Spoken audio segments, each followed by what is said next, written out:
Hello everyone, I'm 𝗬𝗀𝗀𝗀, and in this video I'm going to give my opinions about the finalists of the 𝗦𝗊𝗀𝗀𝗀𝗀 Original Light Novel Contest, as well as talk a little bit about the actual contest itself. I'm actually re-recording this introduction after I recorded the reviews, because the original introduction didn't really talk much about the actual contest itself, so that's why the audio quality will be a bit different moving forward. So for the sake of transparency, I'll just state that I entered the contest myself and I failed round 1, and my entry wasn't particularly good, and since then I've been really trying to learn how to write better. I've been studying, trying to understand what makes a book tick for me and what doesn't make a book work. And my intention with the reviews was overall, first of all, for me to apply what I've learned since to the actual finalists, and to a lesser extent to teach other writers. And since I've started publishing the reviews, I've been very fortunate to have a couple of authors actually read my reviews, and most of them, if not all of them, were very accepting of my critiques. The actual reviews, I'll leave a link in the description, so this video is more of a companion piece to the actual reviews. Although I'm being a bit harsh with some entries, my intention was never to make a roast or to bash the authors. My intention was always to elevate the writing and teach people what makes a good book and what doesn't make a good book. So if anyone is taking these reviews more personally, I completely understand that criticism is sometimes difficult to take, but rest assured, my intention was never to hurt anyone or to roast anyone. My intention was always to teach people how to be better writers. I want to praise 𝗦𝗊𝗀𝗀𝗀𝗀 for even hosting the contest and giving a chance to English light novel writers. We are a small and sometimes marginalized group by light novel readers, and just the mere fact that 𝗦𝗊𝗀𝗀𝗀𝗀 is willing to put time and money into hosting this contest and publishing the winners is already a big boon to the community. So all my criticisms of 𝗦𝗊𝗀𝗀𝗀𝗀 and the contest itself, I don't think the contest was absolutely perfect. I think there were a couple of issues, which other people have already mentioned, so I'm not gonna go over them here. But in terms of the actual finalists we got, I think the biggest issue for me was that I expected to be picking the winners based on the stories and the settings, which ones were my favorite, and not which entries are actually written competently. So that's my biggest criticism about the contest itself. This comes from not from a place of wanting to bash 𝗦𝗊𝗀𝗀𝗀𝗀 or anything. It comes from a place of wanting the contest not be just a curiosity that didn't go as well as it could have been. So what you're about to listen, it's just off-the-cuff opinions I wanted to put out there, so this is more of a companion video to the actual reviews. If anyone wants to contact me for whatever reason, either the authors or any writers who would like to speak with me, I'll leave a link to my socials in the description. If I misunderstood some of the entries, or if I was too harsh about certain things the authors wrote, feel free to correct me, and I welcome those corrections. And yeah, with all that said, I hope you enjoy my opinions about each of the finalists. Let's start with the 𝗬𝗀𝗀𝗀𝗀s magic. So this story has a bit of a problem because it starts not at the start, it starts in the middle, and some of the entries start in the middle, some of the previews, and I was since told that the author themselves decided to do that. And I don't really get why you'd skip the introduction, because the introduction is very important to get the idea of the setting and what the story is about. So actually, let me check what does the actual preview. I didn't actually read the synopsis of in the J Novel Club page. Alright, so I have here the descriptions of the previews. So I guess the cherry's magic basically revolves around a guy who has like healed a magical chair. At least it's not isekai. Yeah, like this wasn't really a very good first impression. Like the setting is not particularly original. I guess the story about like the Ivy Lady is interesting, but like the guy is not really a very good protagonist. He's just kind of there, and like there's an entire scene where he like uses his magic to like produce water or something like that. Like that kind of stuff happens a lot in all the entries. Pretty much all of them are overwritten. They have like very, very useless scenes where like either like the protagonist is using magic or they are like doing things that don't really affect the plot in any way. And that kind of stuff, I guess it's more acceptable in the light novel world, but I think it's kind of a plague, especially for newbie writers. It's very like the light novel is short. Like it's supposed to be like easy to read, short, and like if you spend all your time like describing magic that we have seen in other mediums, it's just not very engaging for me. So yeah, the chariot magic kind of has that problem. Then it has the problem of like the actual chair, which is like the gimmick of the story, doesn't even show up in the preview we got. So like there's a fight scene, and the fight scene is actually pretty well written, but like the guy doesn't really use his chair for anything. Like it's implied he's using the chair. It's kind of weird. Like the story is kind of all over the place. Yeah, like I'm checking my review. It's been a while since I've read this one, but yeah, there's like a lot of unnecessary detail. Then there's the writing is kind of bland. And there's also the problem with the head hopping. So like we have a scene like the main protagonist like describes, I think it's in first person, but then we have like an entire scene about this other girl and like her history, like her life history, and like why isn't this like delivered in a more, I guess, natural way? I don't know. So yeah, this wasn't very good. I think it's a 4 out of 9. Yes, I rate things out of 9. So like it's like I don't think it's very good. It's like a 4. It's just it kind of encapsulates all the problems with like newbie writing. Although technically it's written pretty decently, like there are no major mistakes. But yeah, it's very like the story structure is very, very weird. So yeah, moving on, the next entry number 2 is Clockwork Clues. Alright, so I love this one personally, and I think it's very effective what it wants to do. I'll have much less to say about the good entries as I'll have to say about the bad entries. But yeah, Clockwork Clues has like a very good setting, like this kind of steampunk world. The main character is interesting and she's very well characterized.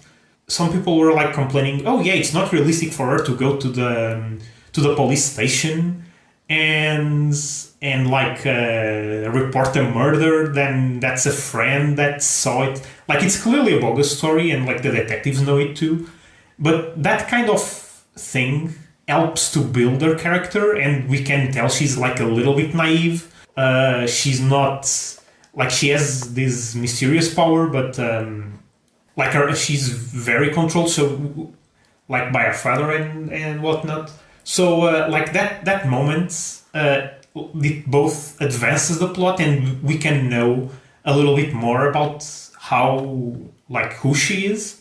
I don't actually remember her name. This is a bit embarrassing. But yeah, like the whole story about her being engaged to someone to escape their father's like control.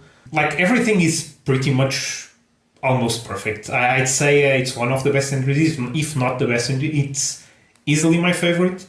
I really like the pseudo romance with the detective on the police station. That's also cute. I think like the major problem is like the introduction is a little bit too long. It's a little bit rough around the edges. Like the main driving portion, like the inciting incident, which is like her touching the bracelet and seeing like the murder happens like a little bit too late. And it's like the reason for her to go to the garden, like she's following like a professor. It's all a little bit convoluted. I think it could be better done, better explained. And like the other problem is that it like the sentences are very descriptive, and I think to a degree that sometimes make them hard to read. But honestly, like this is a nitpick. I think it just needs a little bit of tidying up, maybe simplifying a bit the descriptions, and yeah, I think this story is very, very good. Next is It's Tough to Be a Necromancer. So this story is interesting, and I think it's like people are saying that it's a good example of like a middling story, like mid-tier, and I think I agree. It's tough being a necromancer.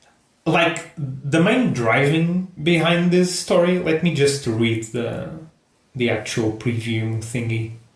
Yeah, so like the main driving plot of It's Tough Being a Necromancer, like our protagonist, like he's a necromancer obviously, and I think the main plot is just him doing things for his mentor and coming across undead girls. Like that's not enough for a story. Like he doesn't really have a goal of his own. He's just following his mentor's orders. It's just really basic plots, and there's nothing like what we got. Definitely, like he has an objective for each scene, but like there's no overall objective in the story.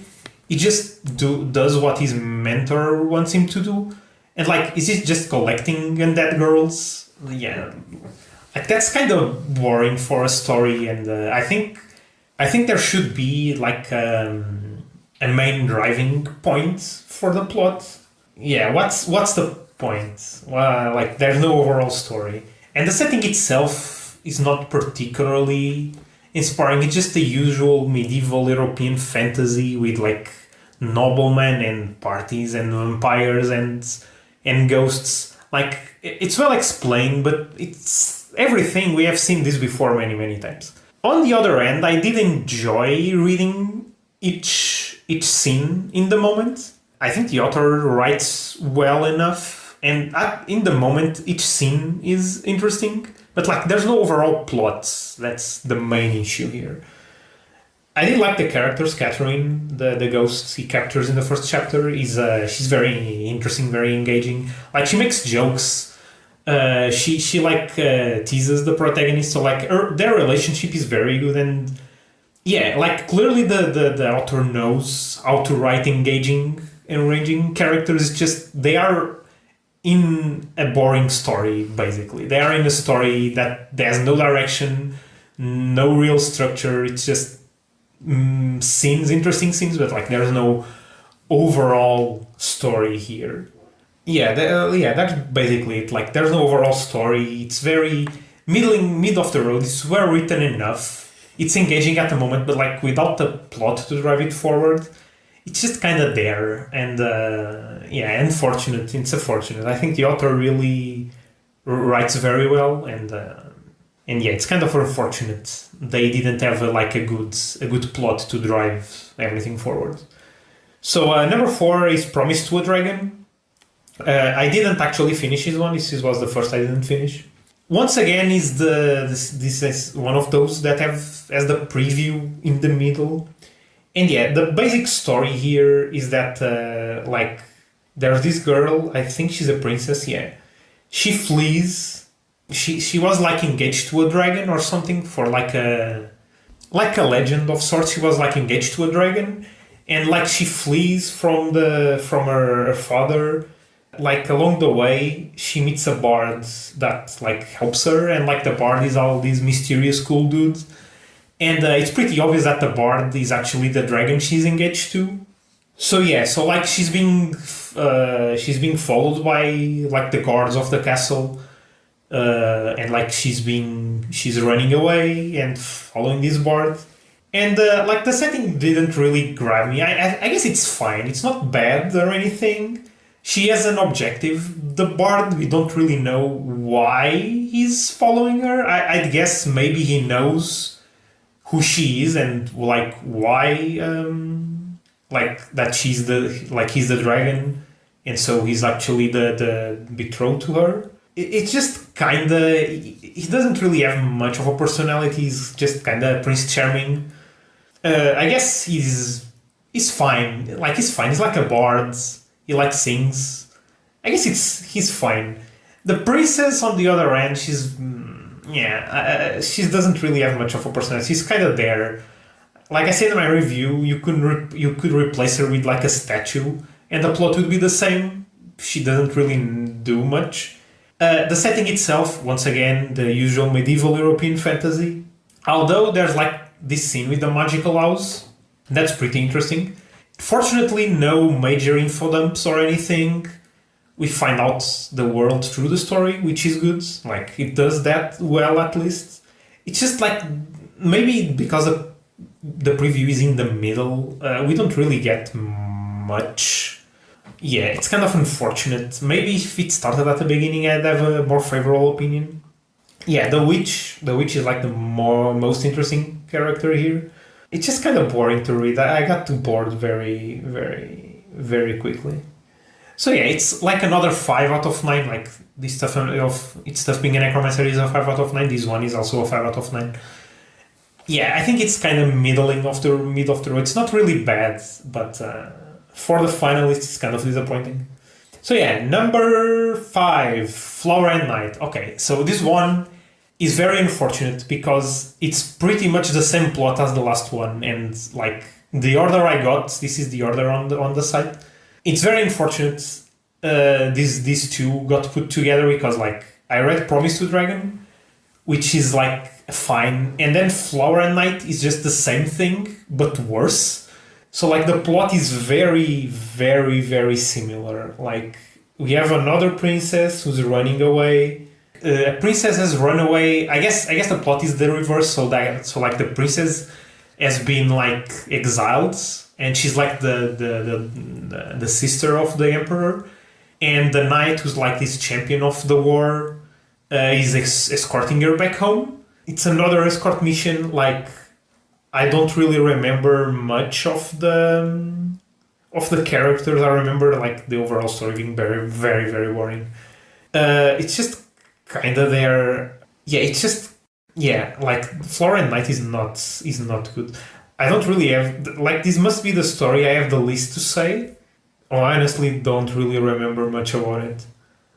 Yeah, like the plot is just kind of boring. Like they have no motivations. They are just kind of there. I guess the knight has like a mysterious power, and like he fights some bad guys, but like they are not actually dead. And like the princess like brings him back to life later, so she has some power. But like the way the author writes is just everything is just very boring. Yeah, I'm sorry, but Flower and Night didn't really grab me at all. So number 6, Atlas. Okay, this is my second favorite story, and probably the best one of the bunch. Everything here is very good, if not nearly perfect. For example, the way the author introduces the main character, it's through like a job interview, which is like very, very good, very genius idea to do that. So yeah, I don't have much to say about Atlas because like I like everything. I like the world, I like the characters. They are exuberant, they are funny. I think the main issue with Atlas is how, like, there are two main characters, which is Kali and Genesis. I think the main problem with Atlas is how they have different, like, their reasons for acting are kind of nebulous, are kind of mundane. For Kali, she joins, like, the Atlas, like, this organization, just because she needs money. And Genesis, we don't really know Or I guess we know why he becomes a hero at the end of the preview. It's because like he's pretty much blackmailed because he has some kind of ability to see into the future. But I think there could be just one inciting incident to make them both act together. They have like this very quick meeting around halfway through the story. They have this very quick meeting, so they clearly know each other, and I'm guessing like the driving force of the plot will be like them interacting and not knowing each other's like secret identities or something like that. But yeah, Atlas is very well done. That's pretty much my only like complaint, is how the inciting incident could have been like more unified and Callie could have a better reason to act. But like other than that, Atlas is pretty much perfect. I can't really fault it for anything. So yeah, very well done. I really enjoyed reading it. One of the best stories. So the overall rating is 8 out of 9. Like I don't give any story a 9 because I can find fault in every story, but this is very close to being a 9. So next story is The Dragon and the Blind Saint. Okay, so this story is actually interesting, although the setting is another medieval fantasy, as usual. Like there are actually some original ideas here. So for example, I liked the opening, like the prologue. That's a good prologue. Like we have this elder dragon that is almost killed by the Blade Saint, and she uses like a magical item to go back into the past to kill him. So there's a good plot there. That's a good driving force behind the plot. The way the elder dragon goes back in time, and like the way she meets like Karen, which is like I guess the second protagonist, and the way the characters are related, all that's really well done. Karen herself is like this guardian of the realm, so there are various realms. All of that is quite interesting. The problem I have with the story is that it's very, very slow. There's a lot of unnecessary information and info dumps.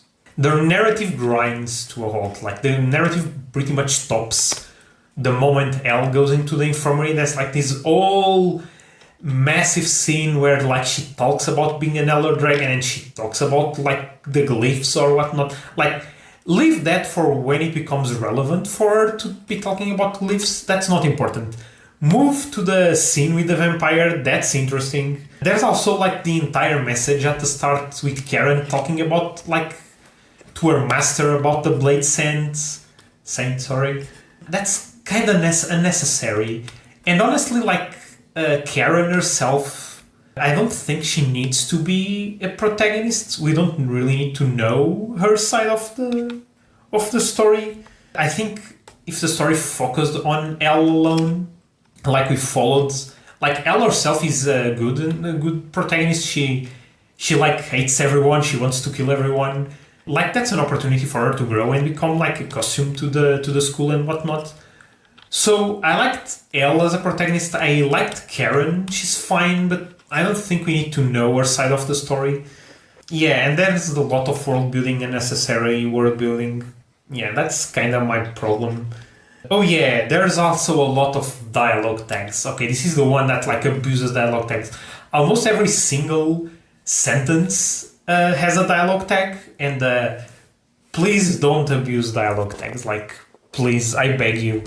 Dialogue tags are to be used sparingly.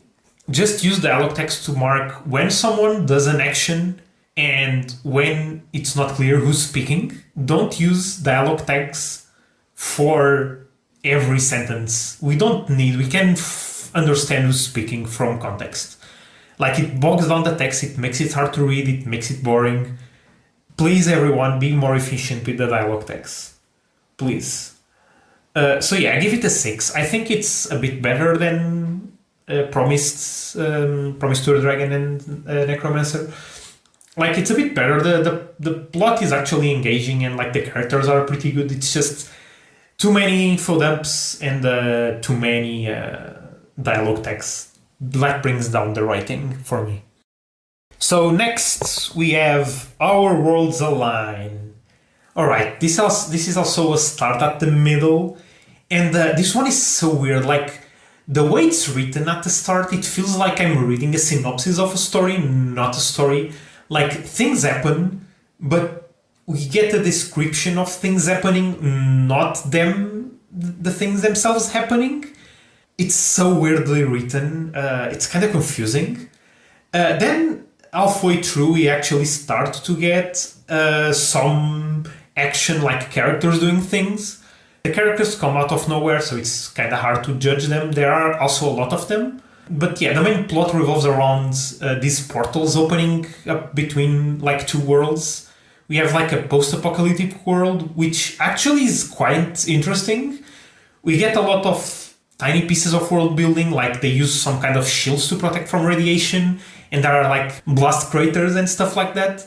So like the world building is actually well done. Like, this is in the supposedly like real world, and then there's the other world, which is like a fantasy world with magic. But like the plot is so slow. Like at the end, there's like this, like the characters of the real world are like sending items through the portals to the other world. And at the end, like the big like climax of like this part of the story is that one of them accidentally sends their phone through the portal. And like, I was thinking like, why doesn't one of the characters actually go through the portal and like has to like interact with the other characters? And like, what happens is that just like the phone goes through the portal, and like the other characters are like watching anime on the phones. And that's like fine, but that doesn't move the plot forward. Like, nothing happens. We don't really get a plot per se. It's just like the portals opening and the characters like discovering what the portals are. There's no big mystery. I guess the mystery is how the world got like this, but we have no hints that the portals relate to that at all. It's kind of boring to read, honestly. I didn't really like it very, very much. I give it a 3 out of 9, maybe a 4, and maybe it's a 4. I think it's fine. I don't think it managed to accomplish what it's setting out to do. Very unfortunate. Like, the world seems interesting, but yeah, there's no real plot to drive anything forward. Very unfortunate. So number 9 is Gensekai. So yeah, this one is a bit contentious, and I give it a 6. And the problem with Gensekai is that I think it was originally written as a like bait and switch. It starts and at like an alternative fantasy world as usual, and it's technically like a 𝗧𝗧𝗃𝗃. The main character gets transported back to the real world, and he has to like get used to life in like the real world, and everything is different, and he didn't grow up in the 10 years he was in the fantasy world. So that second part of the story is very interesting, very funny. The author is very funny. I laughed out loud quite a lot of times. The problem with Gensekai is that like the start is so much, too much. Like, we don't need to know the fantasy world itself. I think maybe 2,000, 3,000 words would be enough. Just to know like this guy is like the hero of the fantasy world. Everyone adores him. He's a bit of a dork, and he gets sent back to the real world. That's all you need to know. If the isekai world becomes important later on, like we can know the names of the hero's party, we can know how the world works, we can know like the demons who attacked him. Leave that for later if it becomes relevant, because right now the start is very slow, and unfortunately I was hesitant to give it like a 6 or a 7, but I ended up giving it a 6 because yeah, that's like a major blow to the story, and it's kind of unfortunate. The characters are really funny. Yeah, every character in Gensekai is really funny. They are well characterized. The main character hero is very funny. Like, his friend is funny, the girlfriend is funny. Like, the writing is very snappy, and yeah, the author has a really good, like very, very good humor. Like, I really enjoyed reading it, but it's just like the start is just so long. Like, the start, the beginning section needs to like go. And also like how the hero never really gets a win. Like he never really gets better. Like everything's a failure for him. Like that's funny, like the first few times, but then it kind of becomes a bit repetitive. So yeah, that's the major problems with Gensekai. Otherwise, I really enjoyed it. So it's a solid entry, but I really can't give it more than a 6 because of like the beginning section, which is quite rough. Okay, number 10 is Hotel Acheon. Okay, so this one is weird. This is one of the weird ones. There are a couple of entries that are like kind of weird in a way. Hotel Acheon suffers a bit from the same problem as Gensekai, which is that the beginning section is very, very long. And like Gensekai, where the beginning section is important and relevant to the plot, in Hotel Acheon, it's like, it's not really important to know those first characters. I think I get what the author was going for. I guess whatever these mad scientists were making, like it caused the hotel to appear in like the underworld or whatever. But I think it's too long. I think that it would be enough to be like a short, snappy prologue. We know something happened to cause this hotel to open or whatever. And we know like the princess wants some like to escape the underworld or something. That should be like snappy, fast. We don't need to know what the scientists were doing, especially because it's really not relevant to the plot at all. Like the main plot revolves around this girl, or I guess this woman called Judy, and I like how she's portrayed. She's like this kind of unreliable narrator. She's kind of psychotic in a way. She like gets into a plane, and like the plane accident, it's kind of a weird thing. Like she starts seeing like people without faces and stuff like that. That stuff is really well done. It's like we can tell like she's not very all there in the head. So that's well done. Her characterization is well done. The main problem with Hotel Acheon is that I'm not sure what the main driving force of the plot is. I guess it's her wanting to get rid of whatever like this curse she has, but we have no idea what the curse is, which is fine. I guess it's like one of the mysteries of the story. But like Hotel Acheon doesn't really give us anything to grab onto. Like we don't really know what's real, what's not real, if what she's seeing is even happening, which is fine. Like the story is supposed to be an horror story, but I think it lacks a really strong plot. I think it needs like the writing needs to be a bit. The writing is not very good. It's kind of fine. Like the writing is fine. Like sometimes it's not very clear what the characters are doing. Like they move in space in like kind of weird ways, and like the writing doesn't really have much weight to it. But yeah, like the plot moves decently well. Like I like how Judy, like she's not described right away. We only found out she's like dressed as a Lolita like halfway through the story.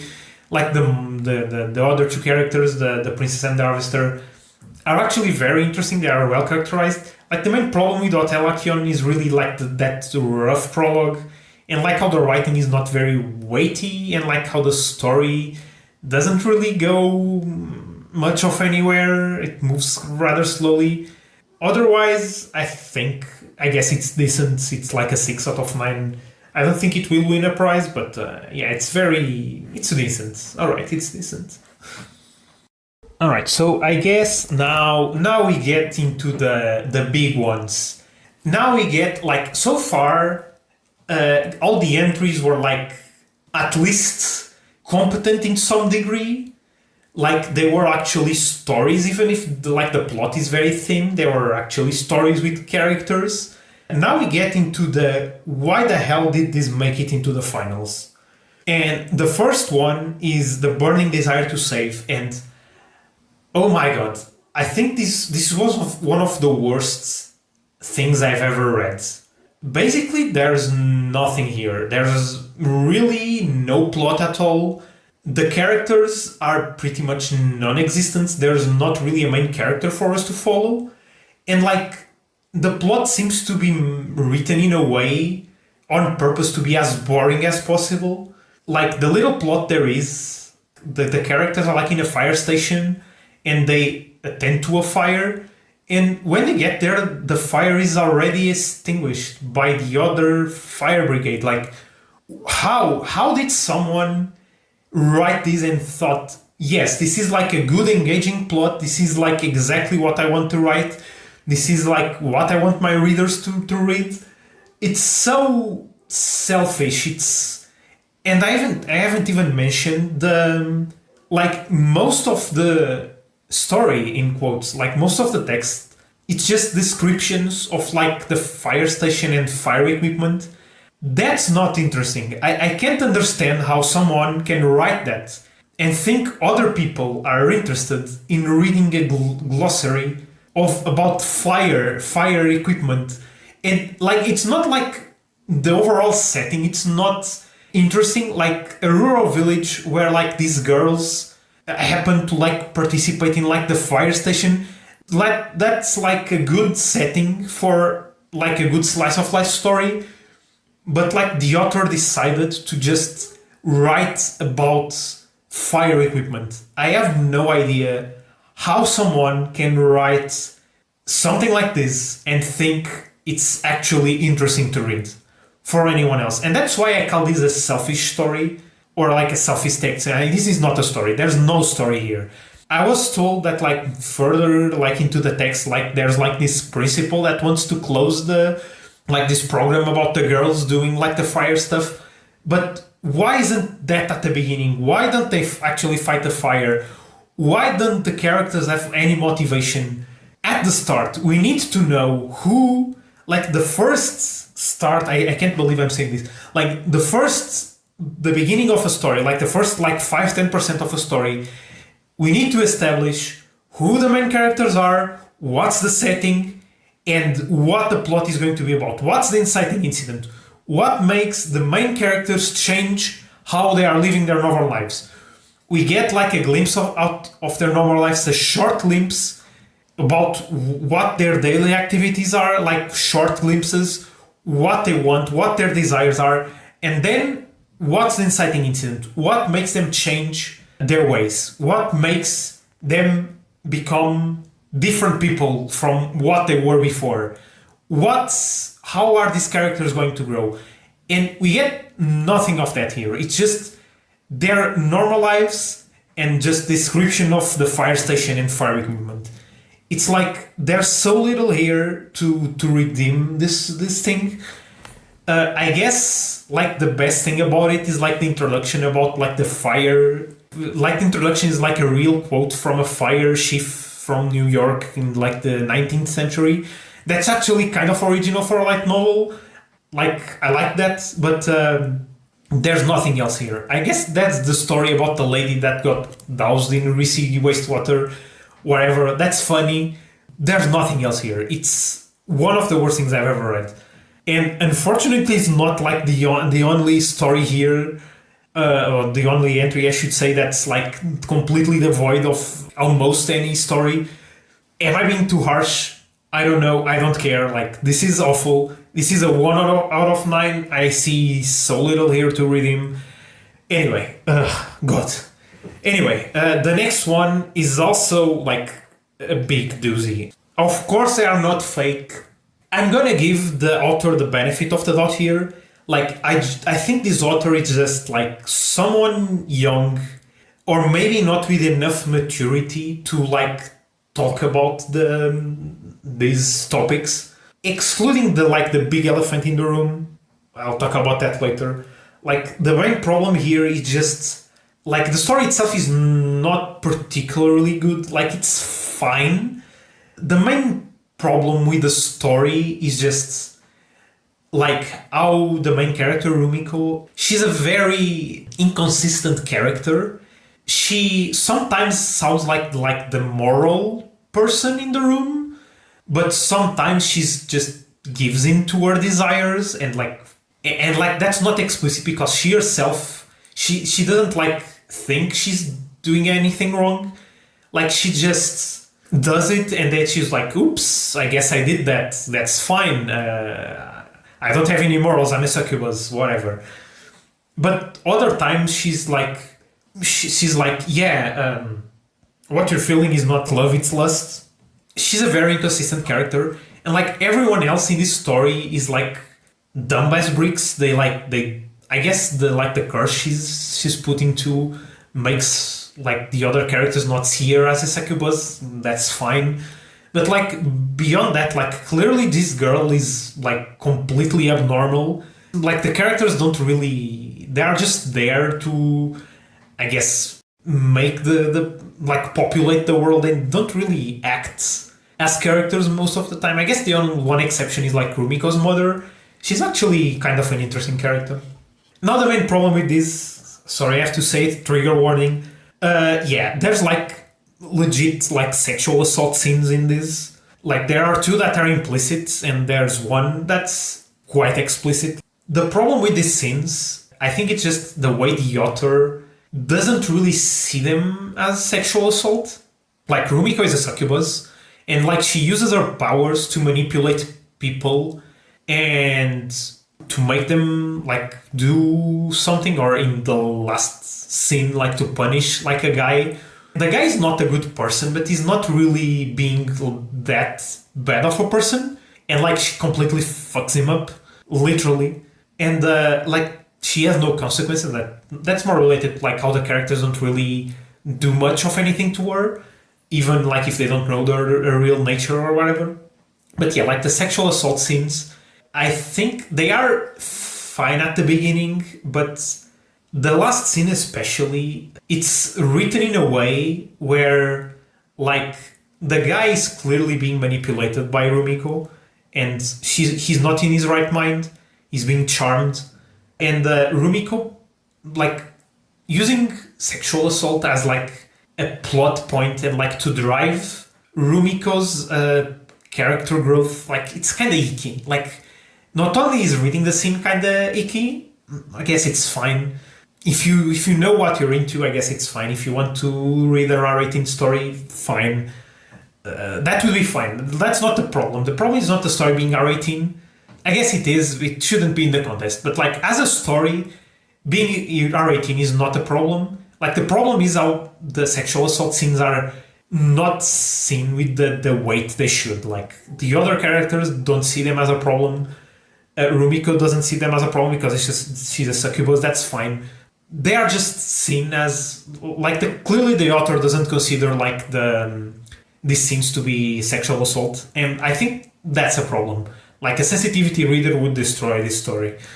I think the main problem there is that because otherwise the story is not that bad. It's not good, but like it's at least enjoyable. It reads fine. Like there's some character growth from Rumiko. Like some of the other characters are interesting.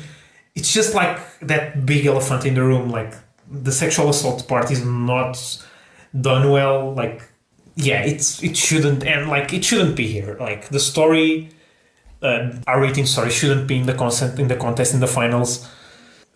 Anyway, fortunately these are like the two bad ones, like in the middle, back to back. Got these two. Now it gets better. So now we get to number 12. Unruly Summon. I like this one. I really like this one. So like, Unruly Summon is safe. I think the best word to describe it is safe. It has a few problems. Like some of the other entries, like info dumps, there's like an entire chapter named History that's like, it's like the bad habits of like the authors. Almost every author is like this. There's like a really big info dump about the world, which is unnecessary. Like we don't really need a history about the entire world, why the war is happening. Leave that for like later, when it becomes relevant. Right now at the start, we only need to know who these characters are, their rough personalities, like, and we don't need to, like a massive info dump about the world. That was rough to read. And then there's a prologue. I think the prologue reveals too much, which is a problem that doesn't really happen a lot in these stories, but I think it's a problem some writers have, which is like, in the prologue we basically get the the information, like the planning of like this plan to trick the hero into like doing what these characters they want. And I think they reveal too much when they begin talking about the four girls in the harem.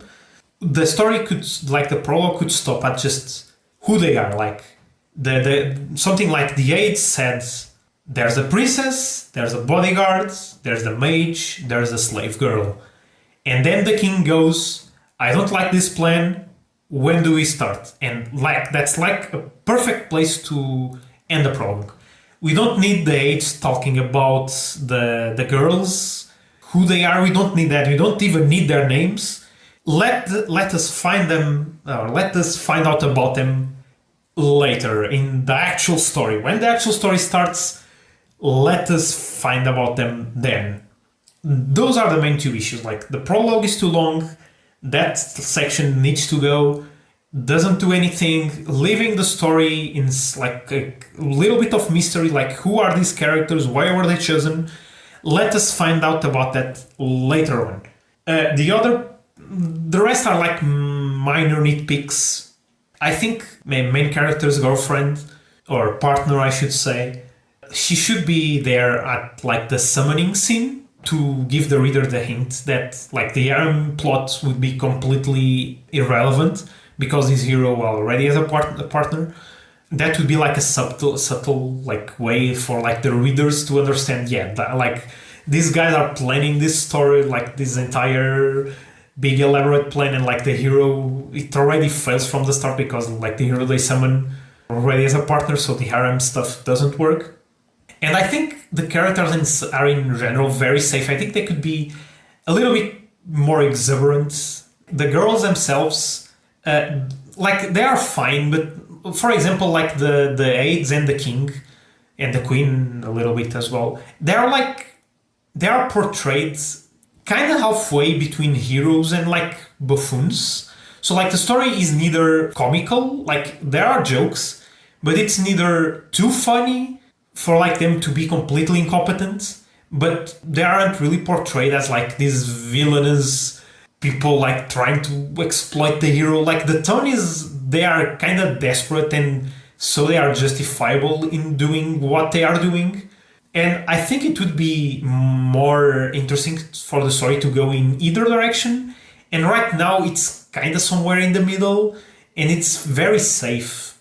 I think the tone could be a little bit different, but like otherwise, like the other scenes are very good. There are like funny moments with like the king letting his crown fall in the soup. That's funny. The characters are fine. They are good characters. I don't really think any one of them is particularly.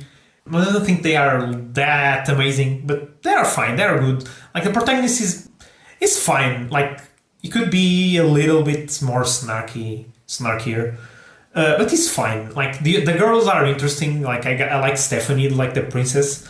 I think Mary. I hope Mary is like has a hidden dark side. That would be quite fun. Right now she's very nice, and that's boring. I hope Mary is a little bit more engaging. Let's say that. But otherwise, it's written well. Apart from like the info dumps and like the prologue, it's written well. Yeah, this is like a 7. This is a solid 7. Oh yeah, the Succubus, I think I gave it a 4. So yeah, I think Unruly Summon has a good chance of getting a second prize. Very solid story. So now it's number 14. Magical Girls Never Die. Okay, so I have mixed feelings about this one. It's written in a way that's very efficient and it's very to the point. There are really no wasted scenes or no wasted info dump. Like the world is slowly being fed to us. The problem with this story, I think it's too efficient. I really can't see many like emotion coming out of the pages, even if in like even in the more like heavy scenes, like because it's written in like third person omniscient. I can't really tell much. I can't really tell much about like the characters' personalities. it's all very kind of sterile. That's the best way I can describe it. But on the other end, it does what it wants to do well, so I can't really fault it for that much. Also, I don't really like the magical girl genre in general. It's not really my thing. So I'm not really engaged by the like fights against like the baddies. Yeah, it's kind of hard to judge that one. I gave it a 7, but it's kind of reluctantly a 7. I guess it's good. It's a good story. I just didn't really think the writing was very like emotional when it probably needed to be a little bit more emotional. That's kind of where it fails for me. It's kind of sterile, and that's unfortunate. I think it definitely has potential, but that's unfortunate. Yeah. So story number 15. That's The Adorable Dungeon Master. Okay, so this one, how should I say it? It's another isekai, but thankfully, I think the setting has some merit. The main character is like, first of all, it's like a person of color, which is very welcome. More representation, very welcome. And like the way she dies through like a gunfight, a gang fight, she like literally gets shot, which is original to say the least. Like that's quite good. And I liked the game where she gets like summoned into. Yeah, like the game is. I can tell the author put a lot of thought into like how the game worked and whatnot. But like pretty much like every story here, there are info dumps about like the game, about the girl's reasons for wanting to play, and like her brothers, and it's kind of it's kind of too much info dumping. Yeah, that's the main problem here. And then there's no real plot to speak of. Like, yes, she like learns, like she gets transported to like the game world and she tries to survive, but she's more concerned about calling everything cute than exactly trying to survive or figure out what the hell is happening to her. So yeah, in that sense, it's kind of weak. On the other hand, I appreciate like the representation and like the world is interesting enough, so I'm giving it a 5. At least it has like a plot, a general plot to look forward to.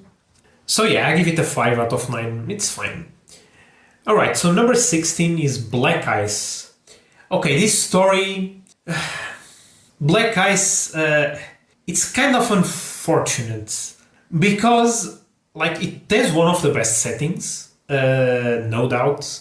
The setting is very original, it's very engaging, lots of mysteries, lots of everything going on, but like the main problem with Black Ice, it's just that the writing is really not very good. The technical writing, I should clarify. Like there are like parts of it, like it feels very rough. There are like parts of it like in italics, which is like a flashback, but there's really no reason for that part to be a flashback. Like that sort of thing, there are like missing words here and there. That sort of thing like brings the enjoyment down for me a little bit. And like that's an issue. But on the other end, the writing is like the way that the author reveals the bits and pieces about the world, even like tiny things like how the creatures look. Like that stuff I really appreciate. Like that's respecting that like the reader can piece together what these creatures look like, what the world looks like. It makes the reading much more engaging. So that's something not many entries do well. They mostly rely on like info dumps to describe things. So I really appreciate the author revealing things slowly, letting us piece together what this world is about, what these creatures are like. On the other end, there's a real inciting incident here. Like nothing in the hunt really drives the main character forward to change, to like grow, to learn. He's just like kind of there. He has an objective, sure, but there's nothing really to make him change and grow up, and nothing to like change how this world works in the part of the preview I read. That's a little bit unfortunate. On the other end, the characters are really well characterized. Even like the secondary characters, they all have like distinct personalities, but they are well explained. There are a lot of characters, but they are introduced in a very natural way. So I really appreciate that. So Black Ice is kind of inconsistent, and it has many things it does very well, and a few things it does not as well, which is unfortunate. So I think it has the most potential, and it needs like a real editor to make it like an amazing story. I think it has a lot of potential. As it is now, it's good. I give it a 6 out of 9. It's good. I think it could have been a lot better, which is unfortunate. But I enjoyed what I read. Okay, so number 17 is How to Woo the Prince. So this one surprised me. I don't have much to say about it.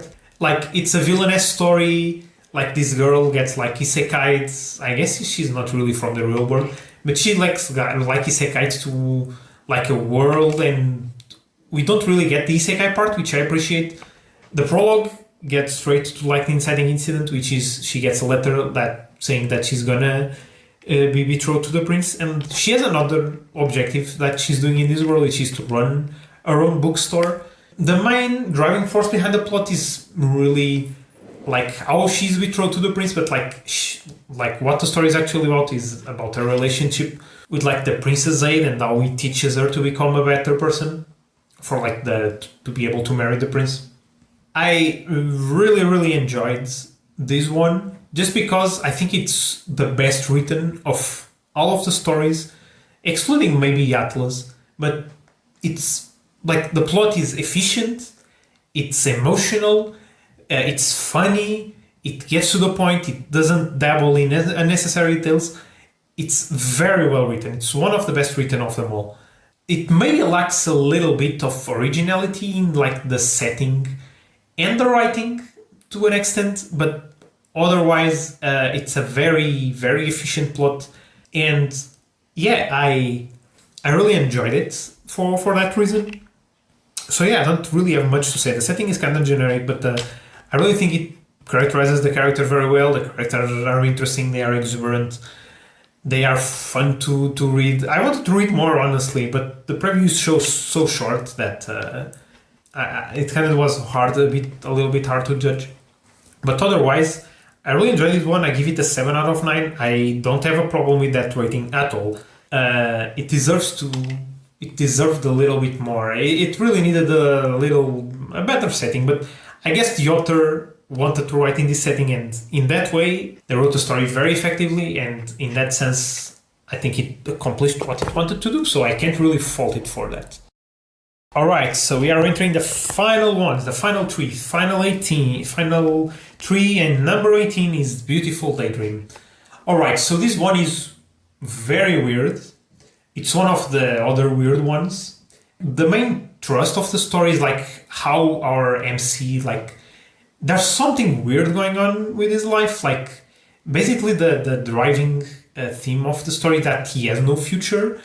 And I can't tell if he has no future because like the world is like dead and like this is all like a simulation, or if everyone is lying to him, or if he's the one who has like a secret like identity, or is lying to everyone. Like, it's so weirdly written that it's kind of hard to piece together what's actually going on.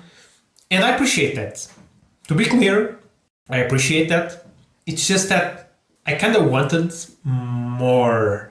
I kind of wanted like more hints about the story, and like it focuses a little bit on the strangest of details. Like, there's a scene where the MC goes take a bath with his sister, which is very questionable. Nothing really happens, but like that, like the author feels like he wanted to write like this perverted guy ogling the girls, and then he has like a story. Like, I'll give it the benefit of the doubt, and I think the author has like this grand plan to this story. So I wanted to read more, and I really want to read more. Unfortunately, I think it gets a little bit too weird at points. So I'm giving it a 6. at least got me intrigued. I'm intrigued about it. So yeah, like the writing is good. There's like a few scenes that are unnecessary, but overall I enjoyed it, but it's kind of a weird one. I'm not sure if it's gonna win. Second to last is The Young Ladies, the Substitute Harvest Goddess. Oh gods. I thought Burning Desire was the only one with this problem, but apparently this is a genre and people enjoy reading this. So basically what this story is about is like this girl gets isekai'd again and like becomes like an harvest goddess in like this new world or wherever. Like the story, or at least what I read, was pretty much her building her house, or not even building her house. She's like talking about the house and what the house has in it, and like putting furniture in the house. But like it's not like she's actually like growing or engaging with like the building. She's just using like a menu to like place furniture. It's so boring. Like if I wanted to be a god and feel like God and create like a world and a house, I just play like a game. There are tons of games in this genre, like simulation games. Why am I reading this random girl placing furniture in the house? Nothing happens. Like literally nothing happens. There's no plot here. Like, and we start in like the middle of the story, which doesn't help. I was told that later on, like a health guy shows up. There's nothing here. It's just description of the house and like her garden and how she's planting a garden. This is not engaging. This is not a story. And I don't understand how people can actually read this. Like, is this some sort of like very niche, like I guess life fantasy? I don't get it. I really don't get it. I don't really have much to say about the character herself because we never see her interact with anything.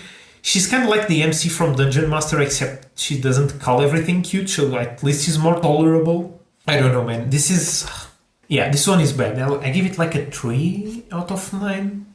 Yeah, I think I give it like a 3, just because like the setting at least it's something, but... Ugh, and finally get to the last one, Absolute Zero. Absolute Zero also feel like a very safe story.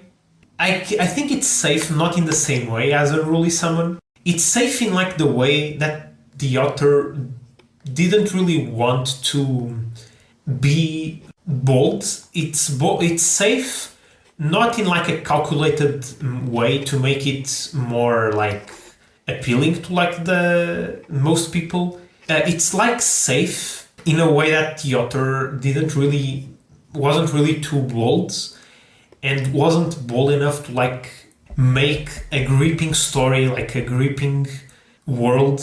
It feels safe, and I think people are saying it's very tropey. It uses a lot of tropes, which is true to an extent, but having tropes is not necessarily bad as long as you use them well. And I'm not saying Absolute Zero doesn't use tropes well, it's just that it's not like bold enough. And I think that really shows with all the protagonists like talks in this world and like how he describes him. He's a very conservative like protagonist. He doesn't really show much of his personality, like except in the end. And I think the dialogue needs to be snappier. The action scenes to be snappier. They need to like be bold, engaging, and although it's well written and it's not really boring per se, it's just kinda there. And that's unfortunate because I think there's potential here. I like the boldest thing the author did was like killing off the bully.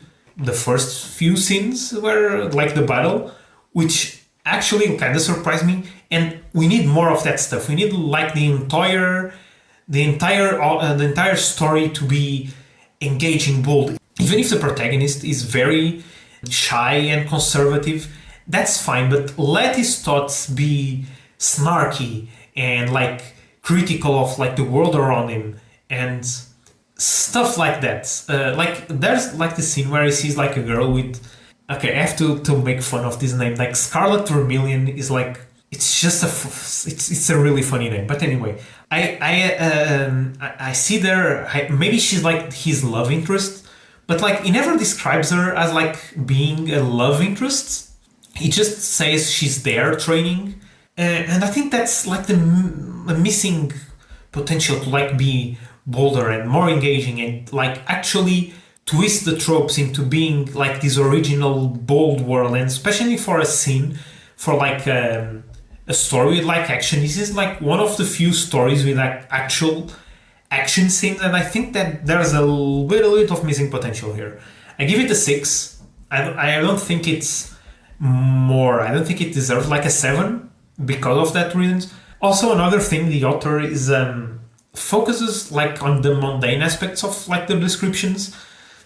Like there are no info dumps, which I appreciate, but like he's very like, especially at the beginning, the main character like writes what he has for breakfast, and like the color of like the uniform, like those kinds of details are extraneous. They are not really needed. Say things that are needed for the plot or for character development. Focusing on things that are extraneous to the plot kind of makes the reading experience drag on a little bit. So that's absolute 0. That's my comments on all of them. All that's left is to announce what I think are the winners. And so I don't think there are any grand prizes, just because I don't think any of the stories are exceptionally good enough from the rest to deserve a grand prize, especially because the grand prize involves like a manga adaptation, and I don't think either of the best 2 stories like work very well in a manga form. So I'm not gonna award a grand prize. I think in general, like the first prizes will probably go to Clockwork Clues and Atlas. Those 2 first prizes, they are exceptionally good.